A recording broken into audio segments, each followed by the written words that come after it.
Good morning, everyone. We will just hold for a few more seconds to allow more people to log in.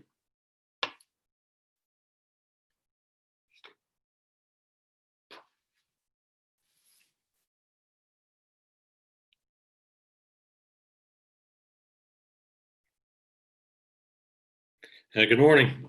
For those joining for the first time, my name is Conor Battigan, Chief Executive of Sandyford Business District.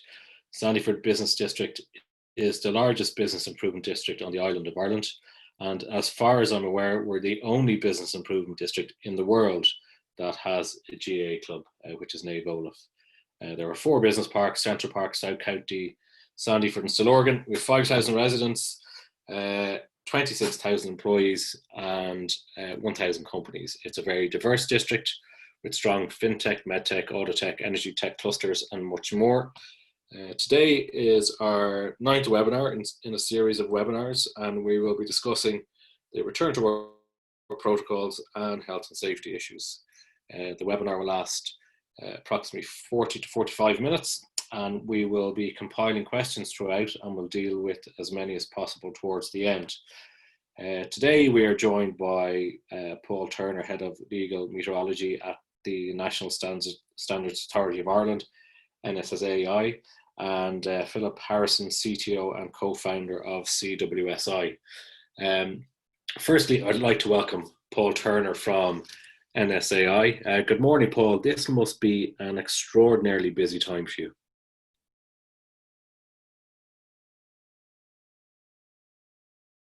Early March.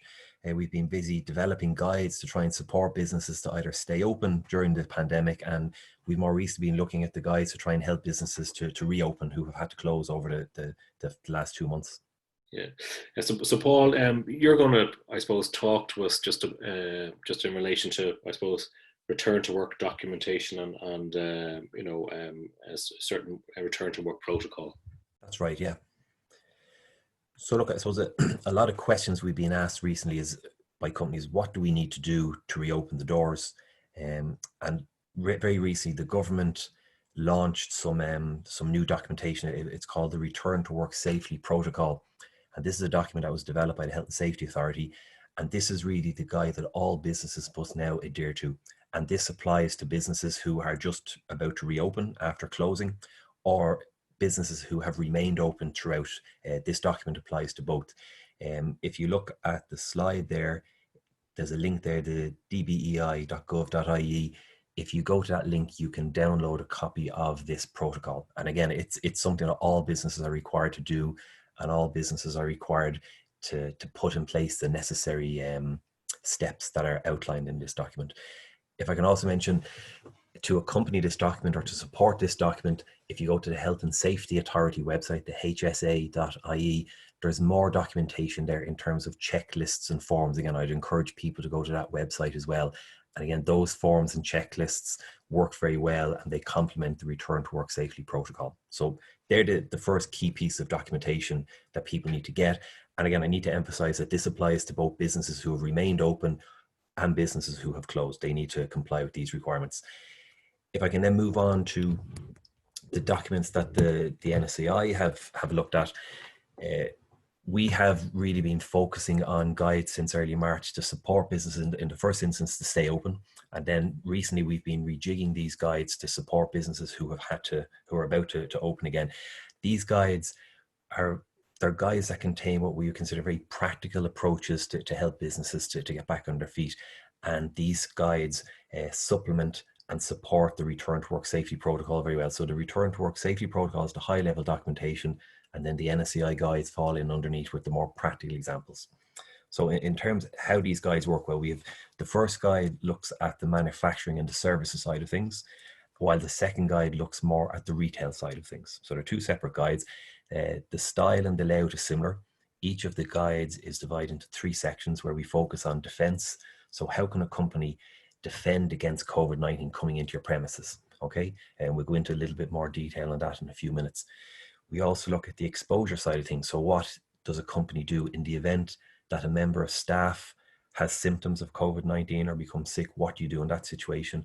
And also then what do you do in the event that your business has had to close down for a small amount of time or a longer amount of time? How do you recover your business? So that's typically what you can find in those guides. So I'd encourage people to go and have a look at those guides and read through them. So in terms of what do companies need to do to reopen and what they need to prepare, this slide now is really preparing for businesses, what they need to do. So there's a number of steps they need to carry out. So I've looked really here at the high level steps that a company needs to do. So again, this is not an exhaustive list. So again, I really encourage people to go back to return to work safely protocol to make sure they've covered everything. But in terms of the high level stuff, companies would certainly need to have a COVID-19 response plan, or some people are calling it a business continuity plan. And I'll go through what should be in that in a few minutes. The second thing people need to look at is updating their safety statement and any relevant standard operating procedures. They need to have a clear communication plan, and that involves having a employer coordinator and a worker representative. We'll talk about that in a few moments. Having adequate signage around the organization, both inside and outside, is very, very important. Your staff are they're your most important asset you have. So we'll talk a little bit about your resourcing and the inductions that are necessary for these your staff. We're going to look a little bit about what we call administrative and engineering controls. These are the controls that you put in place to try and defend against the spread of COVID-19 in your business. And then finally, what we look at is suspected case management. What do you do in the event that one of your staff or possibly one of your customers becomes symptomatic with COVID-19 symptoms while on your premises? Okay, so that's really the high level stuff we'll do. So a lot of people have been asking us over the last few months, well, we need to put a COVID-19 response plan or a business continuity plan in place. What does this look like? So typically these documents, we've seen them 10 pages long, we've seen them 70 pages long. It really depends on the size of your business and the complexity of your business. What I would recommend to people is try and keep it simple, but it should be very much a living document. So you will find that the document will evolve and grow over time, because quite regularly the health and service executive, the health and safety authority, the government, they're all coming up with new protocols and they're coming up with new information. So your business continuity plan should reflect the most up-to-date information that is out there. So it should be a living guide. So in terms of what it should cover, it should clearly have a purpose, and it should have key objectives, what the plan is trying to achieve. It should clearly show what people's roles and responsibilities are. And it should show your organizational structure and where those people fit into the organizational structure. It's important that your business continuity plan outlines what the symptoms of COVID-19 are and how it can be spread. Because again, I know it's been in the news, but it's very important that your staff have a very accurate information of how the symptoms can present themselves and how this can be spread, because there is a lot of misinformation out there. So it's important that your staff have the right information. It's important as well to talk about hygiene and physical distancing, because while we don't have a vaccine at the moment, hygiene and physical distancing are the best weapons that we have to combat against COVID-19. Work and travel arrangements. So if you have people that travel, your travel should be kept to an absolute minimum. If you have people that share vehicles, if you have people that travel to work together, again, this should all be covered in your business continuity plan, how people should behave and how people should travel in the various situations they find themselves in. The plan should cover sick leave and special leave policies. It should cover force majeure. It should also cover alternative working arrangements. And what we mean by that is people working from home. You've heard all over the news over the last number of months that where somebody can work from home, they should be encouraged to work from home, and the necessary support should be put in place to do that. Then the final 2 points then will be keeping informed. We have had a number of organizations where the staff just haven't been informed. They haven't been kept up to date, or they haven't been told what's going on. So it's very important that your business continuity plan has a clear focus on how do we communicate our information to staff and how do we keep them informed and updated all the time. The final point then is staff supports. A lot of staff are feeling very anxious and very stressed at the moment as a result of COVID-19. So it's important to have supports in place. For smaller companies, it may just be a case of having a link to a number of websites where people can go and get information. For the larger companies, you may actually have supports on site. You may have an employee assistance programs, etc. So that just gives people a feel for what that document should cover. The next area we look at then is your safety statement. So if you look at the return to work safety protocol, one of the requirements is that your safety statement is updated. So what is a safety statement? It's a written action program for safeguarding the health and safety of the people at work, whether it's your workers or whether it's customers. Okay, so it's making sure these people are safe. And by law, your safety statement, it must be based on a risk assessment. So what people are going to need to do, what companies should be doing now, if they haven't already done so, is updating their risk assessments and then using the findings of these risk assessments then to update their safety statement. It's very, very important to do that. Question though some people may have is, what is a risk assessment? So some people, it may have been a while since they've looked at a risk assessment, or some people may never have seen one before. So just a very simple approach for risk assessment. It's a written document that records a 3-step process. So a risk assessment should identify the hazards in the workplace that are under your control. It should assess the risks that are presented by these hazards.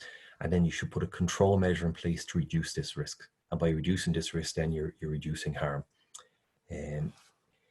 It's very important that you do this. So really, if you're looking at a risk assessment at the moment, I suppose there's 2 key areas that you should be looking at. One is people catching COVID-19 from touching surfaces, touching things.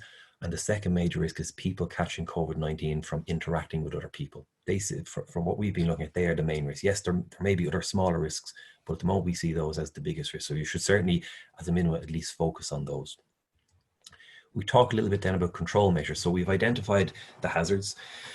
We've assessed the risks. Now we need to put what we call control measures in place. And these are simply the steps that are going to remove the risk, or at least reduce the risk of causing harm to the lowest level as possible. So that's what we're trying to do. So examples of control steps. Is it possible to eliminate staff interaction in some areas following HSE physical distancing guidelines?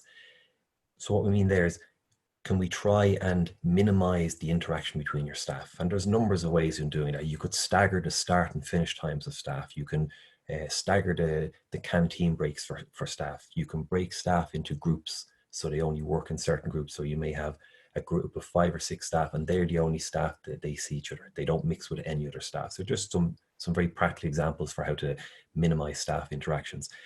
Is it possible to substitute an alternative method of working in some areas? An example there would be working from home. Again, if you have people working from home, you're reducing the risk of the spread of COVID-19. Is it possible to apply engineering control measures? What we mean there is the likes of barriers. So I'm sure most people at this stage have been in shops, have been in petrol stations. You will see what they're called plastic sneeze guards. They're pieces of perspex, and it's a barrier between yourself and the member of staff who is serving you. So again, this will be classed as an engineering control. So this is another example. We're looking at the administrative control side of things. So again, we touched on them there a few moments ago, just trying to eliminate staff interaction. So you're really looking at changing the times of arrival, staff working in zones, staggering breaks, possibly introducing one-way systems into your premises so staff can only move in one direction, or having designated zones, areas in the office. So an example here, you could set your business into 3 zones. You could have the office zone, the manufacturing zone, and the stores zone, and you could allocate staff to each zone, and the staff, the movement between each of those zones is controlled. So again, you're trying to minimize the interaction between the zones. So if you find that you have an outbreak of COVID in one of those zones, you should have minimized the spread to the remaining staff in the other zones. That's, again, just some practical examples there. Is it possible to apply PPE for staff? Again, you've got to look and see what type of PPE is suitable for your organization. But people have to remember that PPE can sometimes give people a false sense of security. So it's very important that when you put PPE in place, whether it's masks or whether it's gloves, you train people how to use it correctly. Because we have seen instances where people are wearing gloves, and all of a sudden when they're wearing gloves, they start touching their face because they think it's safe to do so, which it isn't. We see people wearing their masks incorrectly, or they take their masks off, they touch them with potentially contaminated hands, and then they put them back on again. So again, it's very important that if you do supply PPE, that you train people how to use it correctly and how to dispose of it correctly. So there are just some examples there really about the control measures. If I can move on then to some other areas, and the next one will be communication. Again, we've seen some companies who have done a great job putting a business continuity plan in place, and they've communicated very effectively to the staff, but any future revisions of that document haven't been communicated to staff. And indeed, we've also seen other instances where companies just haven't had any communication with staff whatsoever. This is just, it's not acceptable.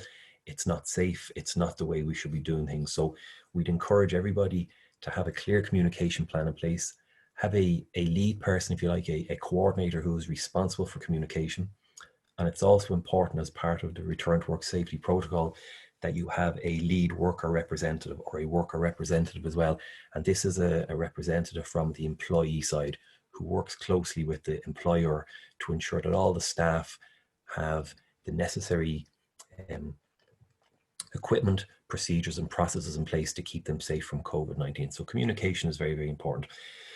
Another form of communication, if you like, would be signage. And again, from going to supermarkets and so on over the last weeks or months, people see lots of signage. And again, where you see signage, first of all, it gives you confidence that this business is doing things properly, but it also reminds people, because people can forget, people can switch off and lose concentration or focus. So signage is very important. And the typical signage that you will see or you are required to have is signage around reminding people of the physical distancing to keep that 2 meters, signage around hygiene, using hand sanitizer, cleaning their hands regularly and so on. You will have seen signs about coughing, the correct coughing etiquette to cough into your sleeve or cough into your arm. And you'll also see some signage as well about cleaning. And again, I think the cleaning just re-emphasizes that you as a business are doing what's needed to keep people safe. Another form of signage, if you like, is a more audio signage, is public address announcements. So again, we've been encouraging this, particularly in the retail sector. So you see the signage on the way in, but it's difficult to place signage within your store or within your business. So where that's not always possible, we'd encourage public address announcement every 10 or 15 minutes. Again, just reminding people, particularly around the whole physical distancing side of things. So that's a little bit about the signage. And again, if you go on to the gov.ie website, there's lots and lots of artwork there and lots of sample signages that you can download and that you can use. And that's included in the links, the useful links section at the end of this presentation. Now I'll move on to the next, probably the most important thing, our most valuable asset is our staff, our resources. Like I said earlier on, the first thing you need to do with your staff is that anybody who can work from home should be facilitated to work from home, okay? The other thing you need to remember as well, that you may have vulnerable workers. You may have people in what's classed as the at-risk group. So if you go onto the HSE website, you can find a list and a classification of who falls into the at-risk group and what those risks are. But for these people, what you need to do, you need to obviously protect them. Where possible, get them working from home. But where you can't get them working from home, you really have to give them preferential treatment in terms of making sure they have a physical distance around them at all times. Okay, so again, the vulnerable workers are very important, and you need to identify those people and put adequate measures in place. What can you do for the rest of your staff? Well, really in your workplace, it's all, like I said earlier, no vaccine in place. It's all about the physical distancing and it's about hygiene. So I'll just talk about what is physical distancing. I'm sure people know about it by now, but let's just re-emphasize it. It's keeping a 2 meter distance at all times, and it's keeping separations in place to allow people to maintain those 2 meters. If that's not possible, we know that there are some industries out there where you cannot keep a 2 meter physical distance, okay? So what we'd encourage there is that people put engineering controls in place, like we said earlier on, like plastic sneeze guards, etc. Where you can't maintain a 2 meter physical distance, you should at the very least try and keep a 1 meter distance, and as soon as you've interacted with somebody within a 1 meter distance, you need to wash your hands straight away.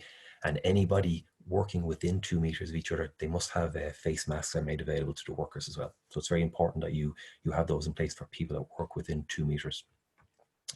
The other thing to look at again is hygiene. So again, it's just very important in your organization to have a regular cleaning regime in place. Again, this leads to confidence. It can lead to reductions of anxiety and stress in people. And what we're really talking about is cleaning surfaces, cleaning touch zones like clocking systems, keypads, photocopiers, things like that, door handles.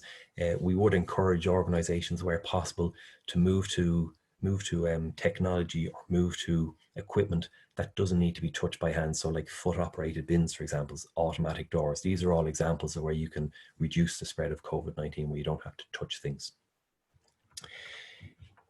We're looking then at the control of the risks. So we've identified our vulnerable people. We've already spoken earlier on about changing the arrival times to work, having staff working in zones, staggering breaks. Like you even should be looking at things inside your workplace, the canteen, ensuring that the tables have the correct physical distancing, minimizing the number of people in the canteen at any one time, doing the same in your office space as well. Okay, we've seen some companies where they've split their teams into shifts. So it's very important that you do this, particularly where you have people that are very important to your organization. So if you have two members of staff who are critical to your organization, they should really be split up and they should never see each other, because the last thing you want is both of them to be sick at the same time. So splitting shifts is a very, very good idea. So as we've spoken for the last few minutes about inside, and I've given you some examples of inside. Outside, if you're dealing in the retail sector or indeed in the manufacturing sector, getting people from outside your building inside it's very important that you manage that process as well. So you need to make sure that if people are queuing to come into your premises, you need to make sure you have the correct queue management in place. Or indeed, if your staff are entering and leaving your premises, you need to make sure that the necessary controls are in place to maintain their physical distancing. You also need to think about the likes of deliveries as well. So if you have delivery drivers coming to your premises, you need to manage that. So ideally, if you can keep the delivery drivers in their trucks or in their vans, and if they need to leave their vans or trucks, it would be good to recommend that they wear face masks. And if they need to use your premises, to use the facilities, it would be ideal to have a separate facility for outside people. Again, you're trying to put controls in place to minimize the spread at all times. Other things we'd encourage people to do as well is around the delivery side of things is move to electronic systems. So try and avoid signing for documentation, try and avoid the use of paperwork when possible, try and move towards electronic solutions where you can. So they're just some examples around the admin and the engineering controls. The other thing we need to look at, and again, it's important when it comes to your staffing is, and this is a requirement under the return to work safety protocol, is training.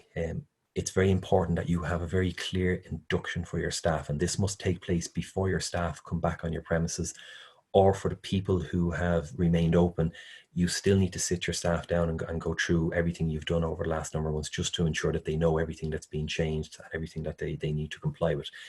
So the training, what should it cover? It should cover what a worker should do if they develop symptoms, details on how the workplace is organized to address COVID-19, an outline of your plan, we've talked earlier on your response plan, your business continuity plan, identification of points of contact from the employer and the workers, and any other specific advice that is relevant. So the induction should cover all of those things there. Okay, so it's very important. Again, that is a requirement that you do an induction with your staff. Another requirement is the return to work form. So again, this is something that should be carried, that should be circulated to your staff at least 3 days before they return to work. And again, this is a form that really gets your staff just to say yes or no if they've been exposed to COVID-19, if they have the symptoms, if their doctor has told them to cocoon or self-isolate. So again, if you go to the return to work safely protocol, you'll get a better idea of what is required in that form. But again, the form is a requirement and it needs to be filled out for staff returning to work after your business has been closed.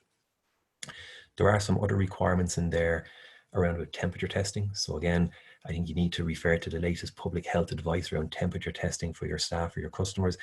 And you also need to just remember, if you have first aiders trained on site, you need to make sure that their training is updated to incorporate COVID-19. So that's very, very important. So moving on, probably to one of the most important aspects is suspected case management. What do you do if somebody comes on your premises that is symptomatic, or you have they're suspected of being symptomatic? One of the requirements under the return to work safety protocol is that all businesses have a dedicated isolation room or an isolation area with a dedicated route to that room. So basically, this is a separate room where if a member of staff or somebody is symptomatic, you bring them into this room. And in this room, there's various pieces of equipment or supplies necessary, like face masks, gloves, tissues, etc. And there's a chair, obviously, to sit them down. So the idea is you get them there as fast as possible, and then you talk to them and see, is it possible for them to make their own way home or get somebody to bring them home? Or can the organization make arrangements for an ambulance or whatever the case may be? So again, if you go to the return to work safety protocol, there's very good information there about where the office should be, or where the isolation room should be, and what type of equipment should be in the isolation room. and how you deal with the person when they become, if you believe that they are symptomatic. So again, that is a requirement. So it's very important that you have that in place. And then I suppose my final point would, again, just touching back on the whole worker support side of things. Again, people are finding this quite difficult. Some people are fine. Some people are getting on with things, but there are quite a lot of people that are finding these times very challenging, and it's leading to a lot of anxiety and stress. So it's very important that employers recognize this in their staff, and it's also important that they have some sort of supports in place to help staff deal through these difficult and challenging times. So that really brings to an end the slides I have here. And in my final slide, I do have some useful links as well. Really, the first one there is just the roadmap to reopening. So this is the various stages that the government have put in place. So again, if you're unsure where you fit into this roadmap, please go onto that link and you'll see exactly when your reopening date should be. I talked earlier on about the signage. So if you go to that gov.ie website, you'll see all of the various COVID-19 signage. It's very, very good. You can download straight from that website. The Health Protection Surveillance Centre, we touched earlier on in PPE. If you're unsure what PPE your staff should be wearing, you should look to that website there, and that will give you a very comprehensive overview of what types of staff need to wear what types or use what types of PPE. It's very, very good. There are some other government supports there for business that have been impacted by COVID-19 on the gov.ie website, the DEBI website. And just another example there, when you're putting together your business continuity plan, we talked earlier on about the correct use of masks and hand washing. So on, if you go onto the HSE website, for example, there's some very good practical examples of how people can wash their hands correctly. And indeed, if you look through the HSE, there's lots of other useful tips there for using PPE correctly and so on. So again, take some time, look through those links there, and I think you'll get some very, very useful information to help you either continue your business or to plan for your reopening in the very near future. My final slide then is NSAI have opened a business support unit. So this business support unit is there really to answer any questions people may have about the content of the NSAI guides. So if people have any questions about them, they can go to the email there, or they can make the phone call. What I will say is, if anybody has any more HSE or HSA specific questions, I think they should go to those organizations in the first instance. Like I said, more NSAI guide specific questions, by all means, direct them towards ourselves. And again, I'll happily take any questions at the end of this webinar. Thank you. Many thanks, Paul. It's look, very relevant information. It's quite informative. I'm just conscious of I suppose businesses and employees and employers over the last number of weeks. Some have struggled with remote working. They suppose now have got their heads around it. They've had to employ or apply new procedures and processes within their businesses to facilitate remote working. Now we have the roadmap to open up the country, get businesses back operating, and now businesses are hit with I suppose extra paperwork or extra policies and processes. But I suppose businesses shouldn't feel overwhelmed, because as we've outlined, there's a business support unit there that's available to deal with any questions or queries. Their supports are there. I suppose that's the main message that we need to get across today, is that it's been done for the right reason. It's been done to get businesses back open. It's done to get employees back working. It's well worthwhile presentation. There's so many questions coming in. I know we said we deal with them all at the end, but if I can just throw one or two out to you now at the moment. One of them is, should the COVID-19 action plan form part of the company handbook? I presume it should. Yes. Yeah. Yeah.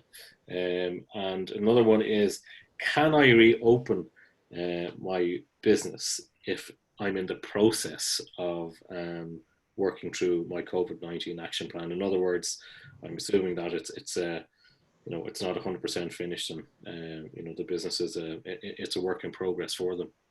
No, the advice is that all this must be in place before, if the business has closed, this must be in place before the business can reopen. Okay, well, that's perfect. Thanks, Paul. We'll jump into the remainder of the questions at the end of the webinar. So thanks for that. So secondly, I would like to introduce Philip Harrison from CWSI. CWSI are located in Sandyford Business District. Good morning, Philip. Firstly, just tell us briefly just a little bit about CWSI and I suppose how you've been impacted by the pandemic. Sure, yeah. So the company was founded in 2010 by myself and a couple of business partners in Sandyford, and we've always been in Sandyford. The purpose of the company was to address the challenges of consumer smartphones and tablets entering the workplace, and how you would secure those. So that was the likes of mostly the iPhone and very quickly the iPad back in 2010. So we'd provide solutions like device management tools, mobile VPNs, workforce management solutions, and mobile data traffic management solutions for those devices. So more recently, mobility has become kind of the norm for most businesses. So we now refer to what we do more as the modern workplace rather than just kind of dealing with those handful of smartphones and tablets over in the corner. And really what we do is, or at least we would describe what we do as helping businesses to enable the modern workplace security. So today what we've been providing is consultancy and integrating solutions for remote working from smartphones and tablets and laptops, which is obviously very topical with what's just happened with COVID-19. We're about 35 people across the UK and Ireland, and we work with clients like AIB, UBS, quite a few central government departments in Ireland, the NHS in the UK. So we'd like to think we're one of Sandyford's success stories. But obviously the nature of what we do, because we work with mobility and remote working, we've been implementing that ourselves over the last few years. We've been quite fortunate that we haven't been hugely impacted by this. Most of us work from home anyway, and we just couldn't visit the office anymore. So I think we've been quite fortunate. So yeah. Okay, that's great. We love to hear about Sandyford's success stories. But yeah, if you want to just, I know you guys have developed, I suppose, an app around, you know, it's come about, I suppose, because of the pandemic, and you guys have reacted like many other companies within Sandyford Business District, you know, and diversified. I suppose looked at the opportunity that the pandemic gives or provides, you know, not taking away any of the hardship or heartache that it's caused, but you guys have sort of found a sort of a gap in the market or an opportunity. Right, Jan. I think in our wider business, we've been very busy just implementing remote working solutions and helping people scale them anyway. But yeah, today I just wanted to talk briefly about an app that we've updated, as you say, for the COVID-19 issue. You might just jump onto the next slide there if you don't mind, Sharon. So the app was originally designed to make health and safety instructions available for your sites and offices, available to staff and to visitors who are coming along, and it's been around for a few years doing that. So the idea is that you as a site owner would get access to a portal where you could input all the information about your site, like the emergency contact numbers, floor plans for evacuation, general health and safety instructions, like what sort of PPE needs to be worn for a particular site. And you can choose to make that information available publicly to anybody who has the app and downloads it, or you can generate a unique QR code that you might make available in reception of the site that people would scan when they arrive, or you could email it out to them in advance. But with the arrival of COVID-19, we felt this app could be relatively easily extended to help businesses deal with some of the back to work challenges that Paul outlined just before me there.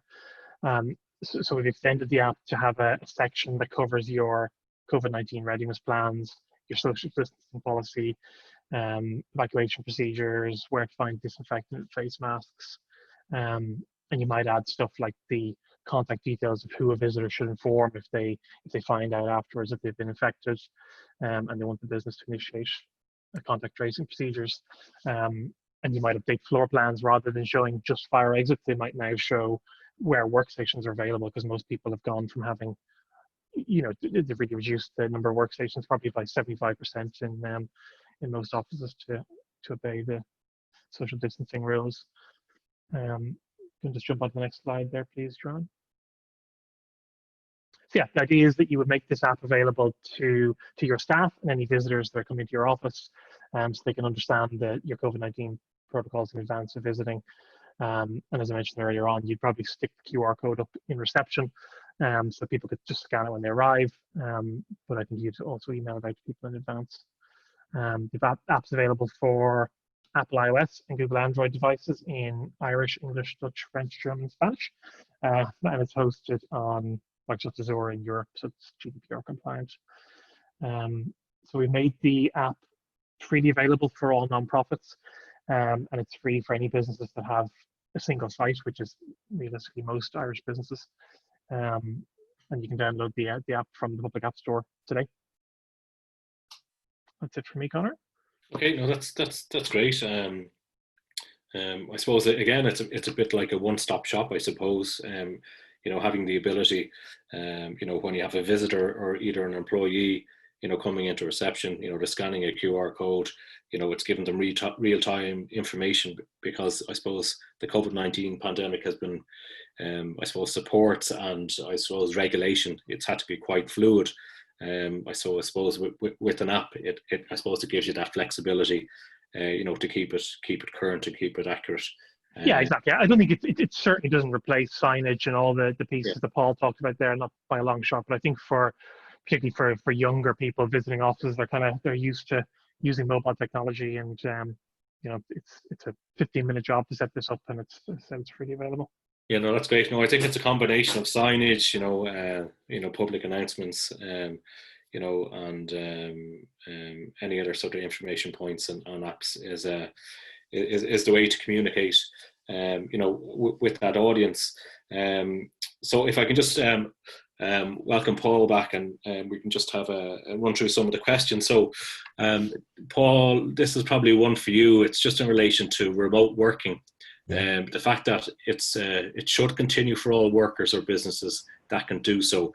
Is this a legal requirement, or is it just a guideline? So effectively, if an employee has the ability to work from home, should they work from home, or is it down to they should work from home? Okay. Yeah, that's been the advice from day one. And again, when we start moving to the latter stages of reopening the businesses, like the physical distancing will still have to stay in place until there's a vaccine. We're still going to have to maintain a physical distance. So I see people working from home for the foreseeable future until it is safe to get everybody back in their office. Okay.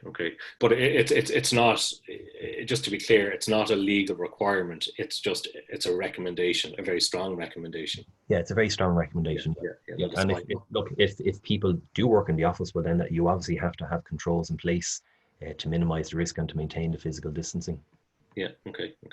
And secondly, just with visitors to a facility or an office, should they be screened if they're going to be on site for a period longer than 2 hours?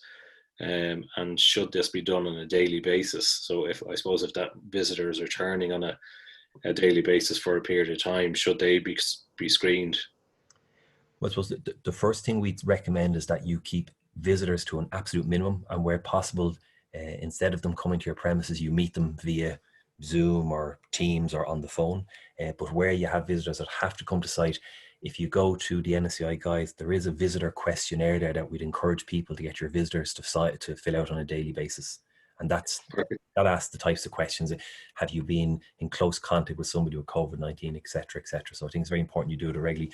But another thing to do, if you do have people coming on site regularly, if you're engaging with different companies, you should speak to those companies and tell them what your requirements are and ask them what their protocols are as well. So it's very important that for people that are coming on site regularly, you're in close communication with them to make sure that they know what the requirements are when they come onto your site. Okay. And another question was around external meetings or having, visitors. Yeah, again, let's keep those to a minimum. Do them through Zoom or do them to whatever other medium you can. Just keep I suppose physical interaction to a minimum, which makes sense. I have another question.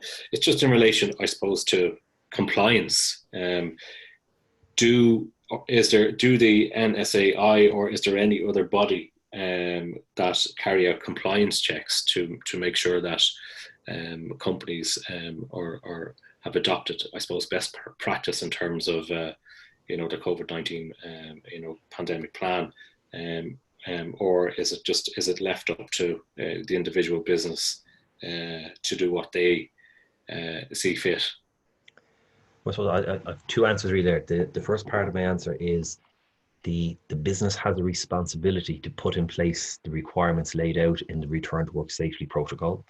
And secondly, the Health and Safety Authority will be carrying out inspections of businesses to make sure that that protocol is being put in place.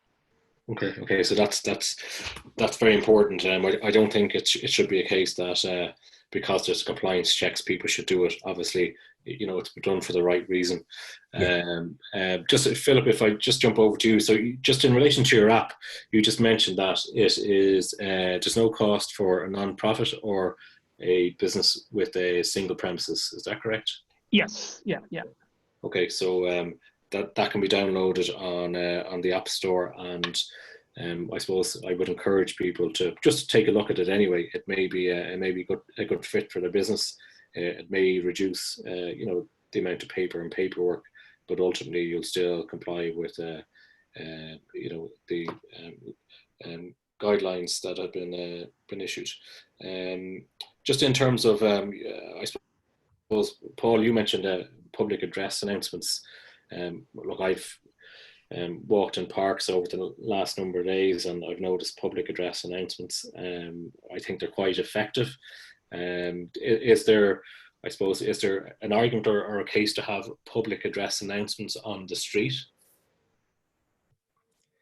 Again, I don't know if the technology is there to do that. So I think that's why we use signage. So I think you're seeing more signs like bus shelters and things like that. So I don't know if it's practical to make those types of announcements on the street, okay. But I certainly know in the workplace they are very effective.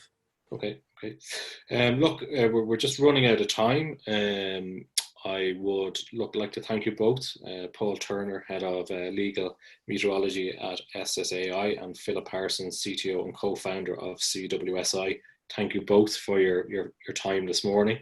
The webinar itself will be up on our website, so if you want to keep up to date on all COVID-19 supports, access this webinar or previous webinars, just log on to sandyford.ie. Just before I go, BizQuip have just been in contact to say that they have a number of products and solutions for businesses reopening or getting back into business. They've thermal gun thermometers and body temperature and sanitation supplies and much more. So just log on to BizQuip to check what they have. If there's any other companies within Sandyford Business District that are in that space as well and can provide services to businesses within Sandyford Business District, please get in touch. I know Paul Turner mentioned that there is templates or PDFs of signage. So there's a number of printers within the district. So if you're in that space, please do get in touch and we'll promote what your business does.